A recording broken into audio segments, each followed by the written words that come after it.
Mujulikire.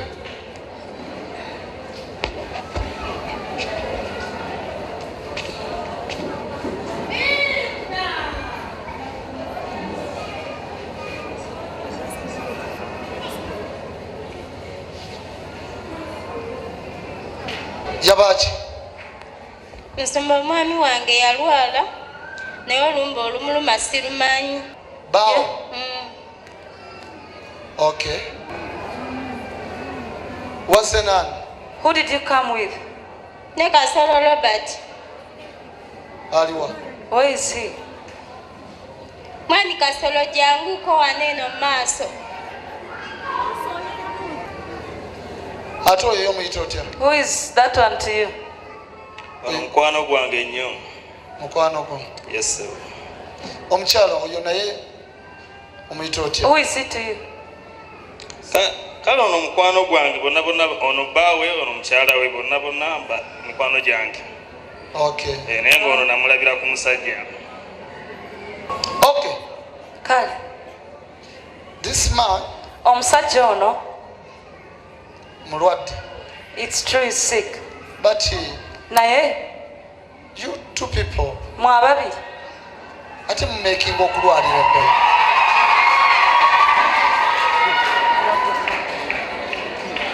Because sometimes kubanga oluusi musajja watu poor man mumwebasa mu ddiiro you make him lie in the living room mwate ne mubeera mu kisenge and then for you be in the bedroom.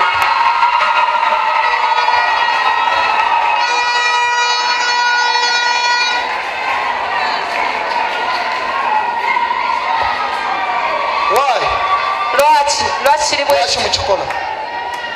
Nsumba omwami wange ono. Ensonga lwaki kibeerawo ekityo?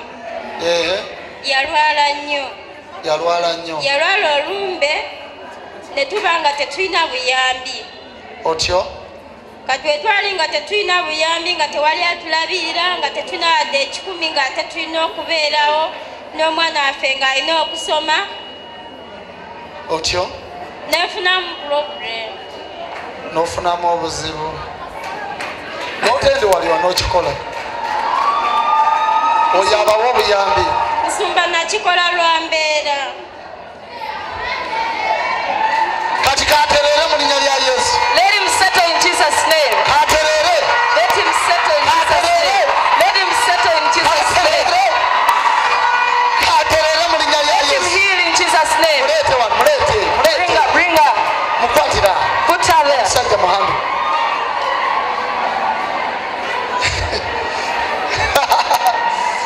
Kati katerere. Let him settle.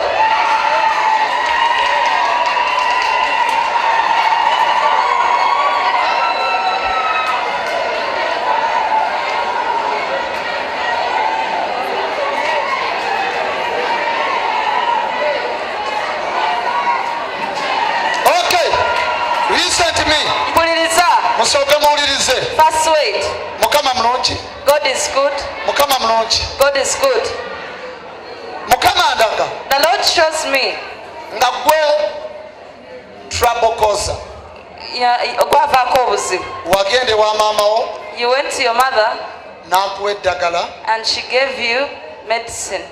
N'olireeta. You brought it. Ng'oyagala kusirwaza omusajja ono. While you wanted him to become daft. Omusembezi wano. Bring her here. Omukyala muleete side wano. Come here, lady. Awo. Ng'oyagala okola eddogo. What you wanted to do osirwaze omusajja. And you make your man he falls for you a lot. Era olunaku lwe wakola eddogo eryo. The day you did that witchcraft. Mukama ndaga nga yali ayambadde essaati eyo. The Lord shows me, I think he must have been putting on that shirt. Iye Musumba. Era maama wo n'akugamba. Your mother told you. Oluba okutuuka eka. The moment you reach home. Mugwe mu kifuba oba mukuwe peege oba. Hug him, peck him, do something of the sort. Kubira Yesu engalo ezaamu. A powerful hand up to Jesus. Ani alina smartphone wa? Who has a phone somewhere here? Ani alina? Who has? Olina. Okay. Kubira Yesu engalo ezaamu. A powerful hand up to Jesus. Kumbira Yesu engalo ez'amaanyi. Clap for Jesus. You have a password? You come. Jangu. Stand here. Yimirira wa. Yimirira wa. Yimirira wa. Stand. Otunule. Face that side. Yimirira otunule. Look here. Nkumanyi? Nedda Musumba. Bali obamanyi? Do you know them? Nedda Musumba. Kakati No. Katonda nga bw'alina amaanyi. As God is powerful. Ku bantu ababiri Mukama alina gw'agenda okuleeta mu kiseera. Of the two, there's someone that the Lord is going to bring. Ono This one, eiza ng'alina oli either with that one oba ono or this one. ng'alina ono. One of the two. Byonna Mukama kaabitukolera. Let the Lord do it. Abantu bagenda kutegeera People are going to Kawala waliyo Katonda. that there's God in Kawala. Kitange omutukuvu, Father, my Holy One, njagala okola ekyamagero kino I want you to do this miracle mu linnya lya Yesu Kristo in the name of Munnazaaleesi. Jesus of Nazareth. Mpita olunaku I call the day omukyala ono when this lady bwe yasisinkana Pawulo met mu ssimu muno. with this man in this Twagala tubalabe. phone. Tugire mu password. You take out your, Wabaki amagulu katulabe. what happened to your leg? Kandabe. Amagulu gannuma agamaze omwezi mulamba. Katulabeko. Let's have a look. Totya bikkula.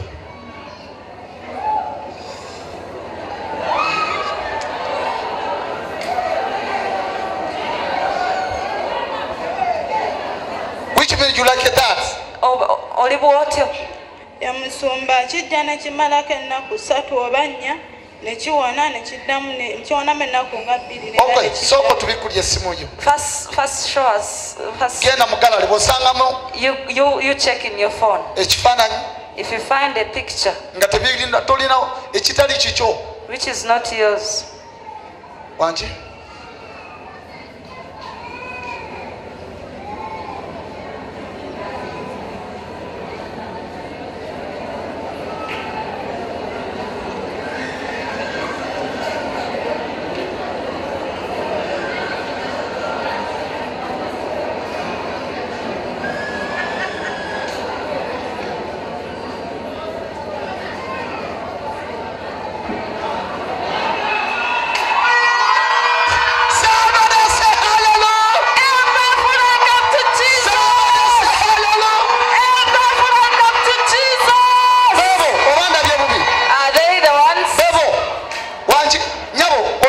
do you know anything about it? Wangi? Nedda Musumba. Wangi? Nedda Musumba. Lengera n'omulwadde ateredde. Abaaye n'omulwadde ateredde. Ba Asha mutuyambe. N'omulwadde ateredde alwana.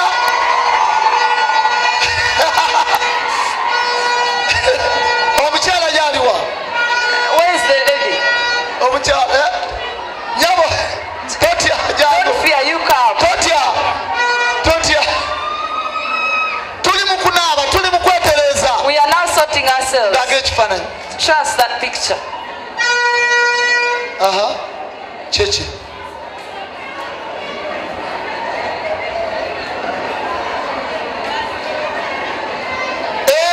Yalina negayi sebo jangu Come. wano mwaliwa. Where were you? Awo twali waka. Kaserefi kakabi. Twali mu maka g'ono omwami. Mwali mu kaserefu. Olabye? Jasi twali tutuddeko wakaawe. Nyabo mwali mukola ki wano? What are you doing? Musumba twali tulina kye tukola. Mwali mulina kye mukola. Naye olw'embeera Musumba saakikola lwa kwagala kuba embeera yali etunyigiriza nnyo awaka. Koolira Yesu engalo ez'amaanyi. Koolira Yesu engalo ez'amaanyi. Miracle moment. Ekiseera eky'ebyamagero. Miracle moment. Ekiseera eky'ebyamagero. Miracle moment. Okay, mbahandolingire wali ono mukyala asigale wano. You handle them. mutwale wale. Take him aside. Atidde. Muteke muleke.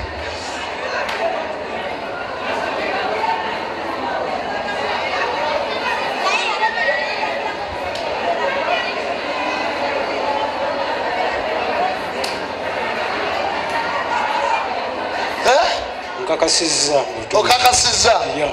Era bannange emikwano mizibu nnyo. Kikakasizza. Mbadde mwesiga buli kimu. Kala ampe ebintu byange bino yokka mbadde muwadde bannange ampe ebintu byange. Ampe. Tebadde ne waka. Tebadda. Njabbatemerayo. Tebadda. Mbakooye kati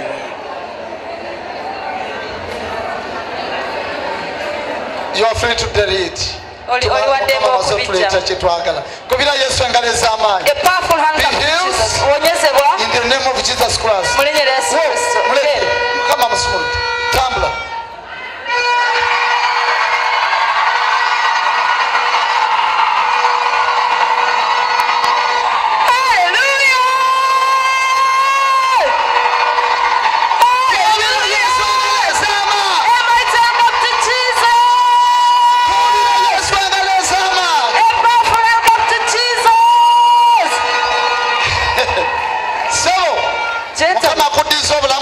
The Lord has given you life. You are free. Oli waddembe.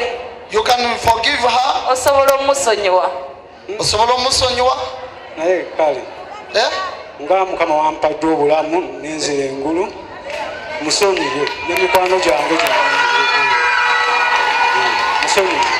What about the other one? Ate ono mwami Kasolo. Ate ono.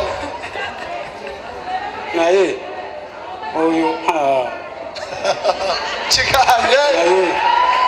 Chikanye musonyiye kale. Musonyiye. Tobakolako ekyobulabe. Sina kingina bakolako obulabe. Good. Okkiriza mangu. Era kyensaba betondere musumba banga musumba yantaasizza. Betonde. Mwenenya ki? What do you have to say? Mutewalise. Nawe omukyala tawali. Even you. Tawali. That one. Aha. Musaba ki? Nze nsaba kisonyiwo. Badde nsaba kuneetonderako omwami wange kuba kati ayinza okwogerera wano nti ansonyiye naye nga bwe tutuuka waka bigenda kuba bibi. Sebo aha. Musumba nsaba onsabire omuzimu gw'obwenzi gunveeko. Omuzimu gw'obwenzi gukuveeko. God bless you. Maaso ga Mukama musonyiyiddwa. Before the Lord you're forgiven. You go have peace, right? Don't do it again. Okay. Stop it. If you don't want to lose your lives. Genda omwami wo. You go to your husband. Onatambule yekka. Genda ofukamire maaso g'omwami wo. God knew before your husband. Omugambe bano wange nsaba kisonyiwo.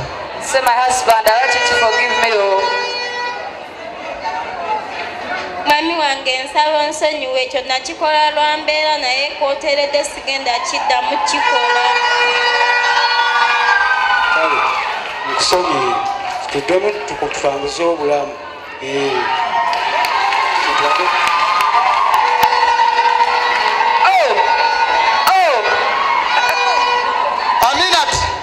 Sister, do you know that now 2 months? Okimanyi kati myezi ebiri. Nga togenda mu nsonga. You are missing your periods. Okimanyi nti oli lubuto? Do you know you're pregnant? Kati ogenda kikola oti? Now what are you going to do? Nsumba simanyi era gw'onsingako amagezi g'olina okuntaasa. Sebo omukyala ali lubuto olutali lubuto. She's pregnant. What are you going to do? Lubuto.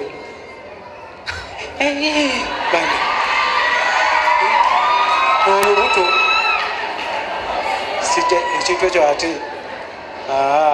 wanje mukulu Kasolo asooka akomewo ensonga asobole okugamba okulaba nga nga tufuna obujjanjabi fena nga tugenda basonyiye tulaye nga tufuna obujjanjabi wanki mukulu Kasolo musonyi nono musonyiye ku lubuto lwalina naye kyetusaba obuyambi tusobole okukola ki omukyala ogenda kubeera naye ngenda kubeera naye onoomuleka azale omwana yesebo obugalo God bless you mugende mukama basumulule you guys the Lord set you free mu linnya lya Yesu in Jesus name kubira Yesu engalo ez'amaanyi a powerful hand up to Jesus